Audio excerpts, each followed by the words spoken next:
कहना धर्मकार जी, आप सब महापुरुष बहुत ही देर से यहाँ सत्संग का आनंद भी ले रहे हैं और किस तरह ये बात मन में चाहे तापमान वो सुविधा भी नहीं, एक गर्मी का एहसास भी बहुत, फिर भी बहुत ही प्यार से सब एकदम अपने मनों को शांत करके जो कुछ भी आज स्टेज से वचन आए, चाहे वो गीत रूप थे, कविता रूप या एक स्पीच रूप,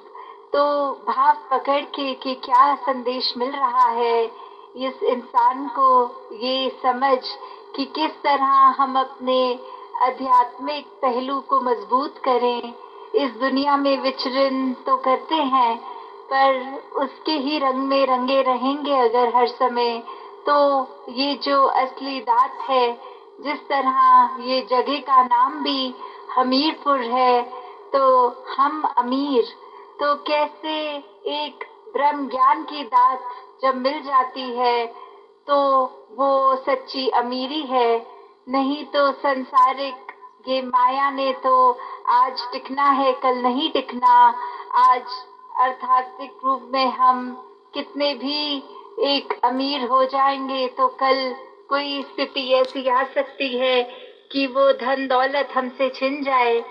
तो अगर ऐसा दुनियावी रूप है तो उतार चढ़ाव तो हर एक के जीवन में आने ही हैं। तो ऐसा संतों में क्या अलग होता है, उनके जीवन में भी दुख सुख आते हैं, पर फर्क यही कि संत हमेशा इस प्रभु परमात्मा को अपने मन में बसाते हैं, तो कुछ समय के लिए नहीं, वो 24 घंटे पूरी जिंदगी के लिए परमात्मा दिल में बस जाता है। और जब ये परमात्मा दिल में होता है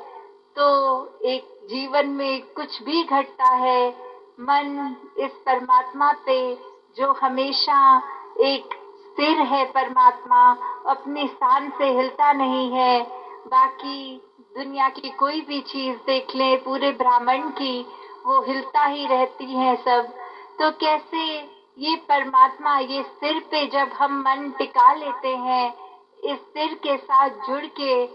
खुद भी स्थिर अवस्था प्राप्त कर लेते हैं, तो दुनियावी रूप पूरे दिनचर्या में कुछ भी होता रहे, मन डगमग नहीं करता। मन समय के और स्थिति के अनुसार बहुत ही अपने मन को डुबाता नहीं है। अगर बुरी एक घटना घट जाए या बहुत ही बावले रूप की तरह खुशी भी नहीं मनाता। क्यों? क्योंकि ये स्थिर के साथ जब जुड़ जाते हैं, मन बहुत ही सहज हो जाता है। फिर एक गोइंग विद द फ्लो वाली बात आ जाती है कि कैसे ये परमात्मा ही जो हर चीज का करता है, जब मन इस पे टिका लिया, एक अपने आप को इसके हवाले कर दिया, तो फिर ये बात कि ये जो भी कर रहा है इसका किया सब पूर्ण, सब परफेक्ट एकदम है, तो फिर एक चिंता मन में उस रूप में नहीं आती। फिर यही बात कि जो ये कर रहा है इसी की रजा में राजी हैं हम, तो फिर एक कुछ भी हमें मन को खट्टा करने वाली बात नहीं लगती। कोई भी स्थिति एक ऐसी नहीं लगती कि ये परमात्मा ने जीवन में क्यों डाल दिया, या ये ऐसे करता परमात्मा तो ज्यादा बेहतर होता। नहीं, भक्त तो हमेशा यही कहते हैं, तेरा भाना मीठा लागे, कि कैसे एक जीवन में कुछ भी है, ये चाहे खट्टा भी है तो भी मीठा लगता है। सिर्फ ये कोई एक एक्टिंग रूप नहीं है, ये भक्तों के मन की अवस्था है। तो अगर ऐसे मन की अवस्था हर कोई चाहता है कि हो, तो वो संभव है सिर्फ और सिर्फ इस ब्रह्म ज्ञान द्वारा। क्योंकि जब ये सच्चाई एक मनुष्य को पता लग जाती है कि हमारा असली जो रूप है वो एक शरीर नहीं है, ये मानव चोला नहीं है, ये आत्मा जो सदैव सिर चोले बदल रही है, इसको जब मोक्ष लेना है तो एक मनुष्य के शरीर से जीते जी ये परमात्मा की जानकारी, ये ब्रह्म का ज्ञान जब मिल जाता है तो ही वो मुक्ति, मोक्ष, साल्वेशन पॉसिबल होती है। और अपने मन में सिर्फ ये जिज्ञासा लाना ही उस समय कि किस तरह हम कहाँ से आए हैं, कहाँ जाना है और जीते जी किस तरह का जीवन निभाना है। जब ये एक जिज्ञासा लाकर ये ब्रह्म ज्ञान की दात मिल जाती है तो ही जीवन सफल हो जाता है। फिर हर पल एक मन हमारा सिर्फ प्यार ही करता है, किसी से नफरत नहीं करता। ये बात जान लेता है कि जो परमात्मा मेरे शरीर में है वही सामने वाले के भी है, तो फिर किसी से नफरत, निंदा, किसी की पीठ पीछे चुगली नहीं करता। एक बुरे भाव मन में किसी के लिए नहीं आते, हर एक के अच्छे गुण ही ये मन निकालता है। तो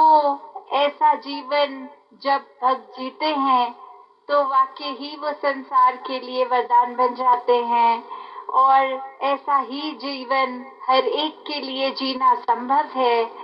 तो क्यों ना अगर हम मनुष्य हैं तो अपने मानवीय गुणों से ही मनुष्य कहलाए, ना कि सिर्फ मनुष्य के आकार का शरीर है इसलिए मनुष्य हूँ। तो जब आज जैसे बात भी की जाती है कि आज वर्ल्ड एनवायरनमेंट डे है, किस तरह ये प्रकृति को भी, जो इस कादर की कुदरत है,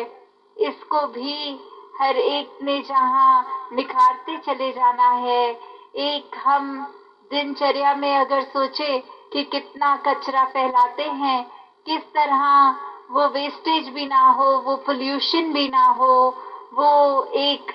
किस तरह से हम मैनेज अच्छी तरह कर पाए, ताकि जब इस संसार में आए थे तो जितनी खूबसूरत धरती थी, जब इस संसार को छोड़ के जाए तो भी उससे ज्यादा ही सुंदर इस कुदरत को कर सकें। किस तरह हम अपना बिट, चाहे वो पानी, बिजली इत्यादि, जो भी हम एक अपने नीड के अनुसार बस उतना ही इस्तेमाल करें, उसको फजूल खर्च ना करें।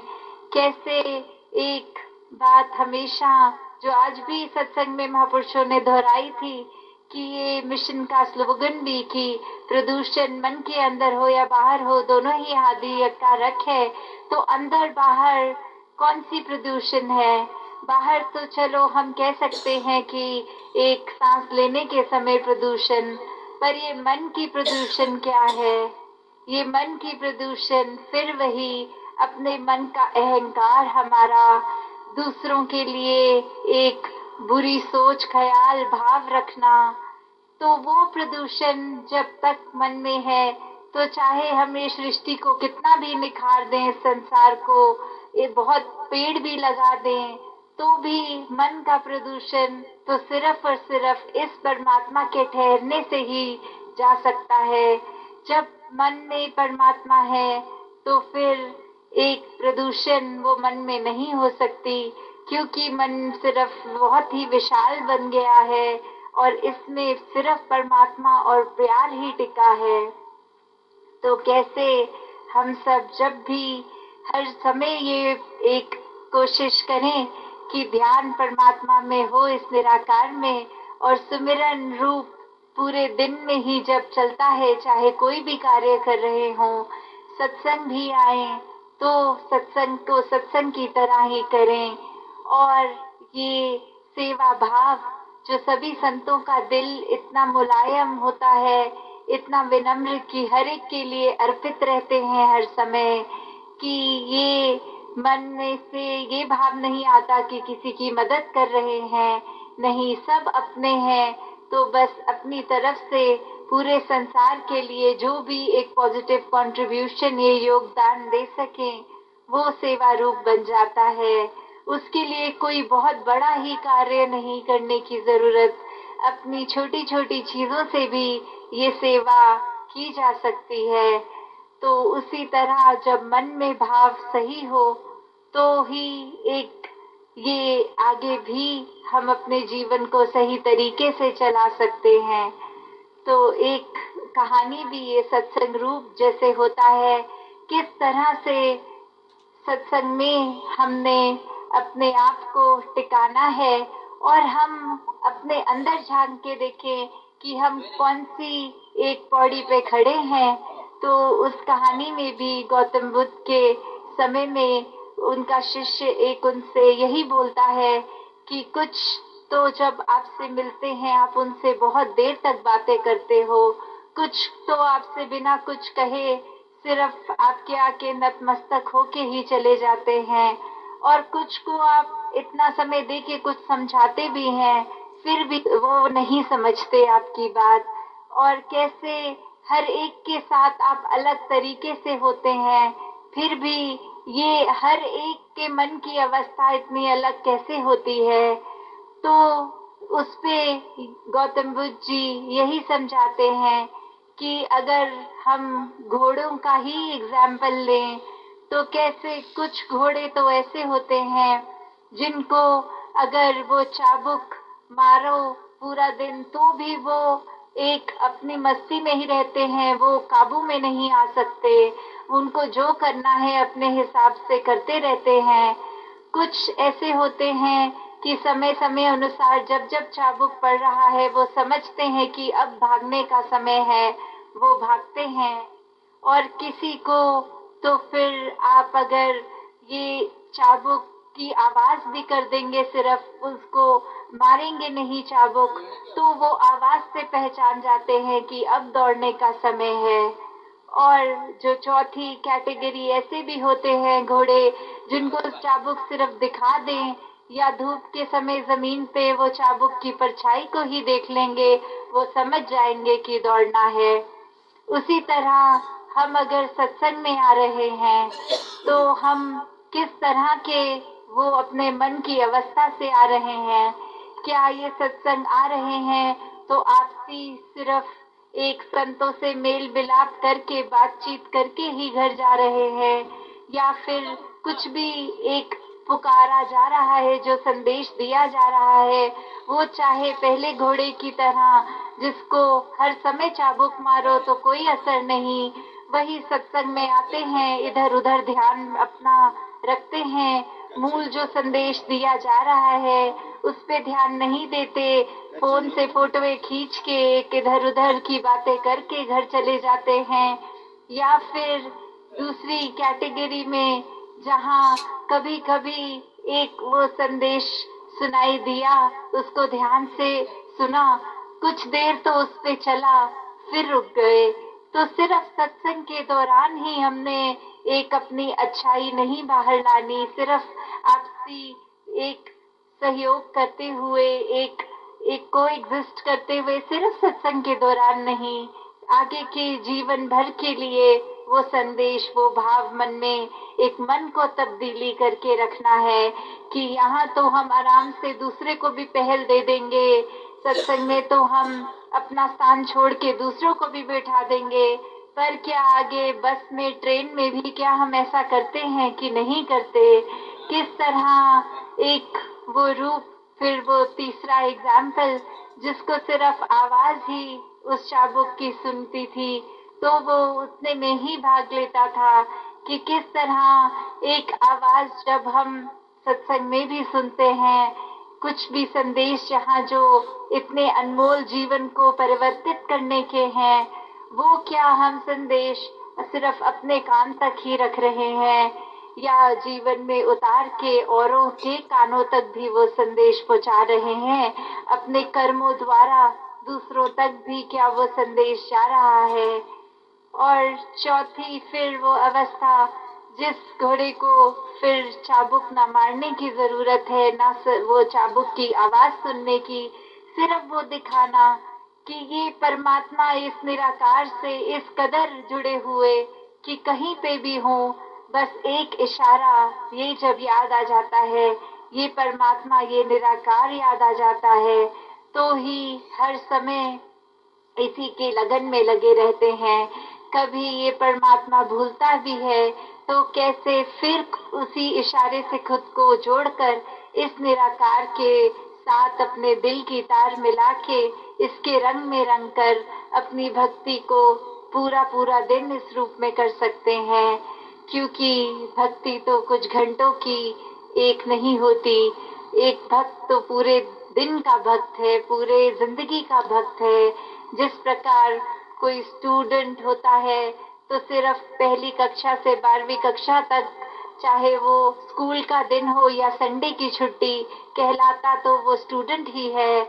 तो वो इसलिए नहीं कि सिर्फ स्कूल की बिल्डिंग के अंदर है तो स्टूडेंट है, नहीं, जब वो अपने घर में भी खेल कूद कर रहा है तो भी स्टूडेंट है। तो हम किस श्रेणी के भक्त हैं? अक्सर हम कृष्ण जी की भाषा में भी ये हमने सुना है, अर्थार्थी, ज्ञानी, जिज्ञासु। तो जो ज्ञानी संत हैं उनको ही सबसे ऊंची एक श्रेणी दी गई है। और ये कहा गया है कि अर्थ और अर्थार्थी तो सिर्फ एक मटीरियलिस्टिक चीजों से ही जुड़े हैं, एक डर से जुड़े हैं कि भक्ति नहीं करेंगे तो ये नहीं प्राप्त होगा, या अपने शरीर, अपने आर्थिक एक सामाजिक रूप में ठीक जिंदगी चले, इसलिए डर के भक्ति कर रहे हैं। और फिर एक जिज्ञासु कैटेगरी आती है जहाँ एक ये अंदर मन से कि ये परमात्मा क्या है, हम क्या है, हमारा इस परमात्मा को जानना क्यों जरूरी है, ये परमात्मा कहाँ है, ये कैसा है। जब वो श्रेणी आ जाती है उसके बाद जब